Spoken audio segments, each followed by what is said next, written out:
Selamat siang, Dr. Lian dan rekan presiden lainnya.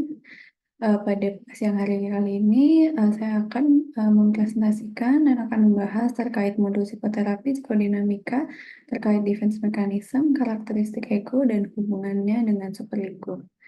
Dengan supervisor Dr. Andrian Federkusuma Dewi, MSc SPKJ. Untuk tujuan pembelajarannya, diharapkan kita semua nantinya dapat mengetahui dan memahami terkait defense mechanism, memahami karakteristik kekuatan dan kelemahan ego, serta memahami hubungan ego dengan superego. Untuk outline yang akan dibahas yaitu meliputi theoretical basis of dynamic psychiatry, ego psychology, defense mechanism, adaptive aspect of the ego, dan juga kesimpulan. Untuk yang pertama yaitu theoretical basic of dynamic psychiatry. Jadi dasar teori untuk dynamic psychiatry ini terdiri dari teori psikoanalisis yang membentuk susunan inner world pada pasien dan mempermudah psikiater untuk memahami pikiran pasien untuk yang bertujuan nantinya dalam mengelompokkan gejala dan diagnosis pasien. Kemudian adanya 4 teori psikoanalisis yang menjadi panduan, yaitu terdiri dari ego psychology, object relation theory, self psychology, dan attachment theory yang nanti akan kita bahas dan fokuskan pada pembelajaran kali ini yaitu ego psychology. Jadi di ego-psychology ini berasal dari Freud yang mengidentifikasi gejala histerikal sebagai hasil dari ingatan melalui suatu kejadian yang direpresi.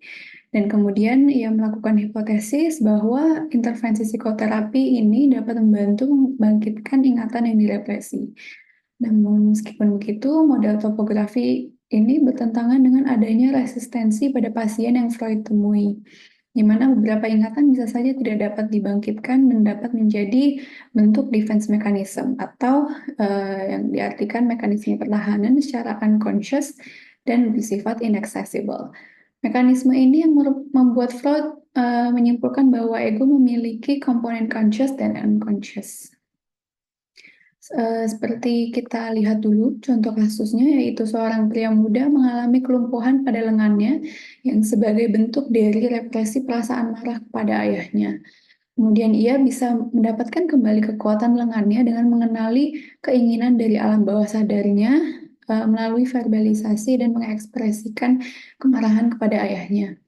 Nah, metode katarsis inilah yang dapat disebut dengan abreaction, yang membangkitkan memori patologis unconscious menjadi conscious. Jadi abreaction itu merupakan ekspresi emosi dari pikiran alam bawah sadarnya dibangkitkan menjadi perilaku atau verbalisasi secara sadar.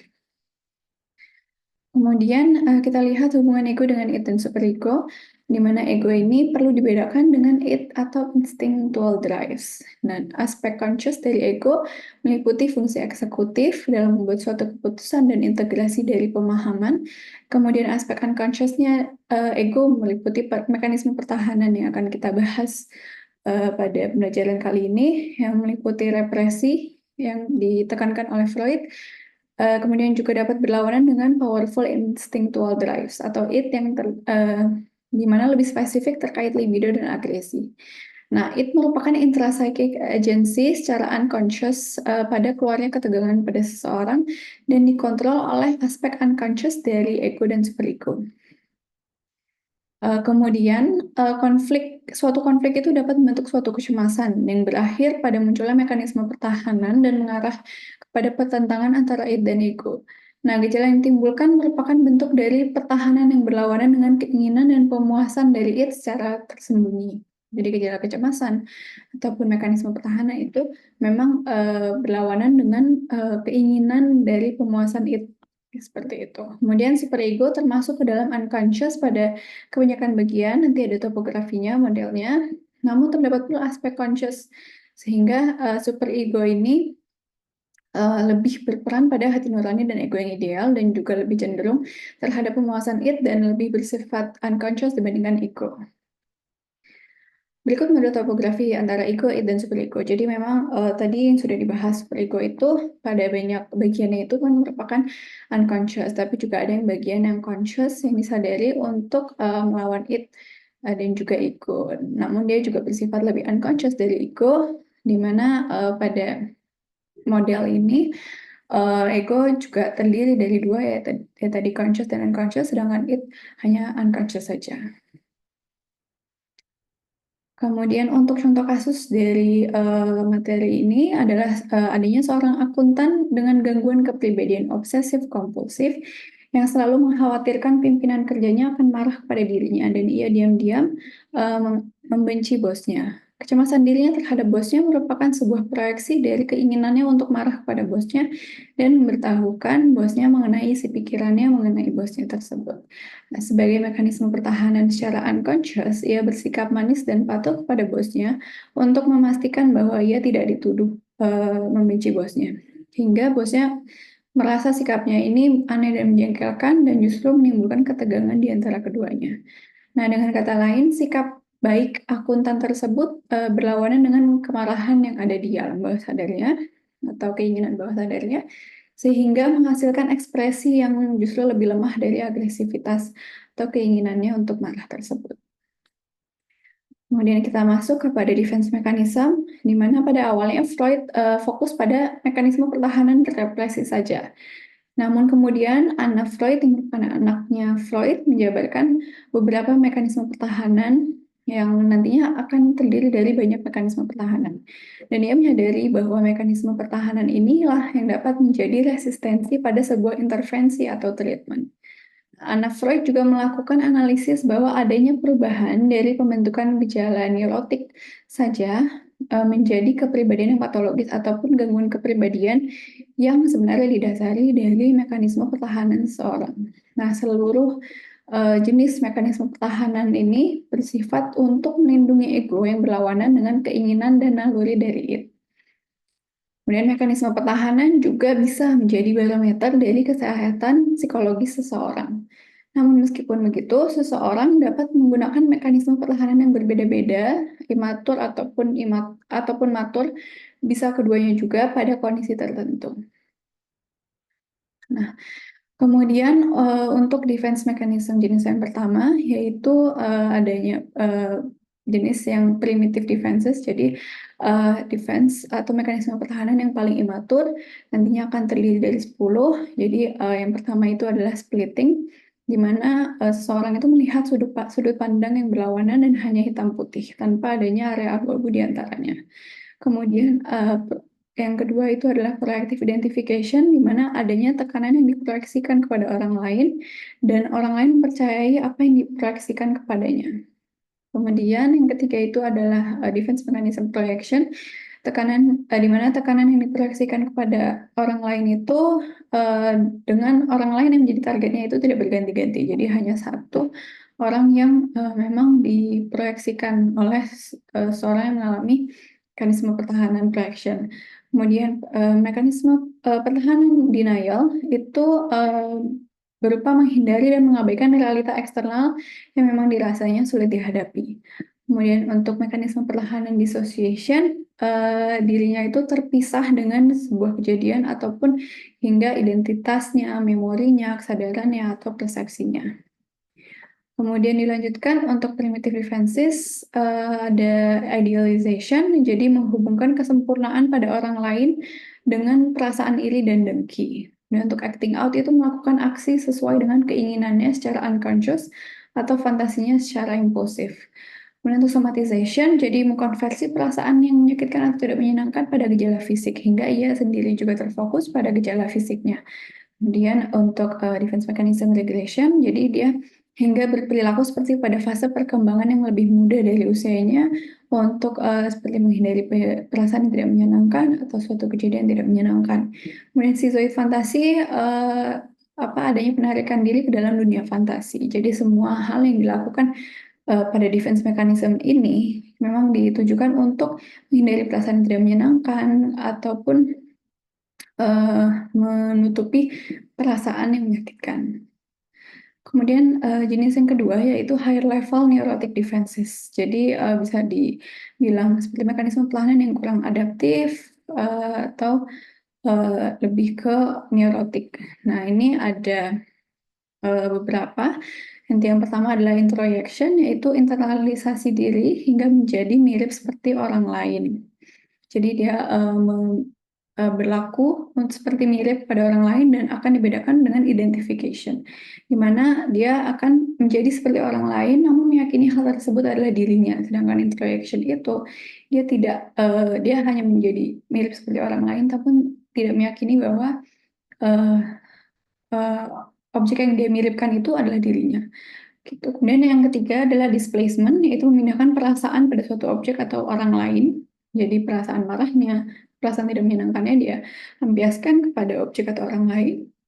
Kemudian intellectualization, itu dia menggunakan ide abstrak dan berlebihan untuk menghindari perasaan tidak menyenangkannya ataupun seperti menormalisasi atau mencari kebenaran terhadap perasaan tidak menyenangkannya itu.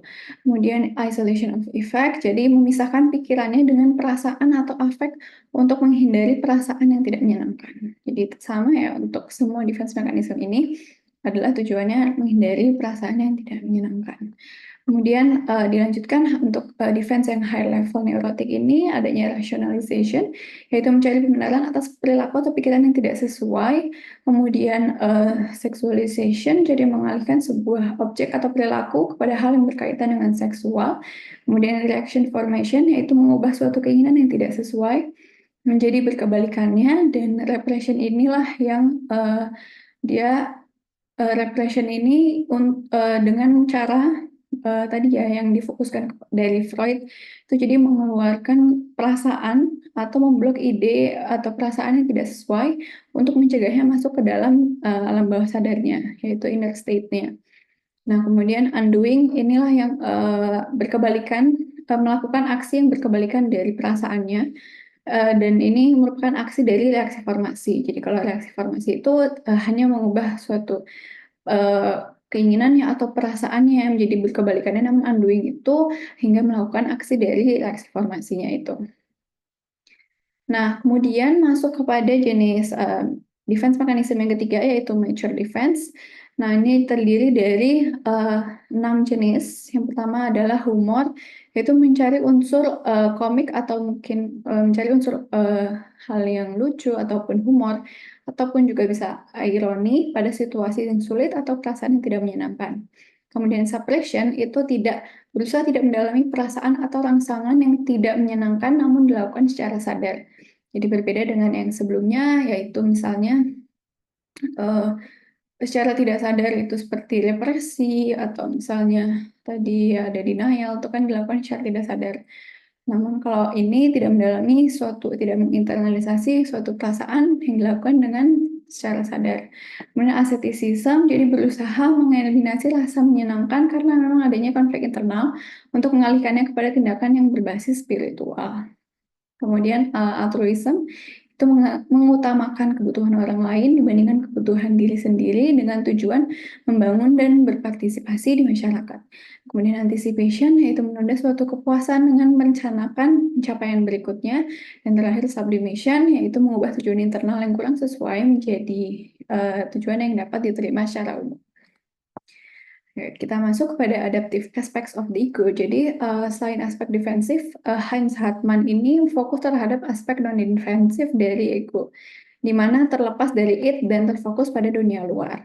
Nah, dikarenakan ada yang dinamakan dengan average expectable environment, maka fungsi ego yang dimiliki dari lahir dapat berkembang tanpa terhambat oleh konflik atau yang disebut dengan conflict free area of the ego. Nah, fungsi ego ini meliputi thinking, learning, perception, motor control, dan language. Nah, mekanisme perlahanan tertentu memang memang bisa saja tidak berhubungan dengan dorongan naluri dari it dan dapat berkembang secara adaptif.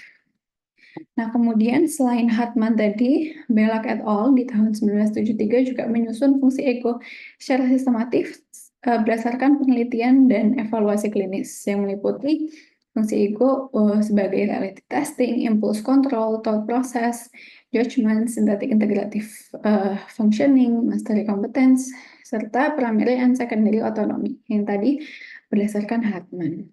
Nah, untuk kesimpulannya, ego ini terdiri dari aspek conscious dan unconsciousnya itulah yang membentuk defense mechanism. Nah, mekanisme pertahanan dapat menjadi resistensi pada intervensi atau treatment sehingga perlu dipahami oleh terapis dalam melakukan sebuah tata laksana seperti psikoterapi ataupun treatment lainnya. Nah, konflik dapat membentuk suatu kecemasan yang berakhir pada munculnya mekanisme pertahanan dan mengarah kepada pertentangan antara id dan ego. Superego lebih cenderung terhadap pemuasan id dan lebih bersifat unconscious dibandingkan ego. Dan kemudian mekanisme pertahanan terdiri dari ada 3 jenis, yaitu tadi primitif, higher level neurotic, dan mature defense. Kemudian mekanisme pertahanan bisa saja tidak berhubungan dengan id dan dapat berkembang secara adaptif sesuai fungsi ego yang sudah dijelaskan sebelumnya. Untuk daftar pustaka atau referensi, kami gunakan Gabar yang 2014 terkait Psychodynamic Psychiatry and Clinical Practice 5th edition. Terima kasih atas perhatiannya. Mohon asupannya Dr. Ian dan rekan residen sekalian. Turnuhun.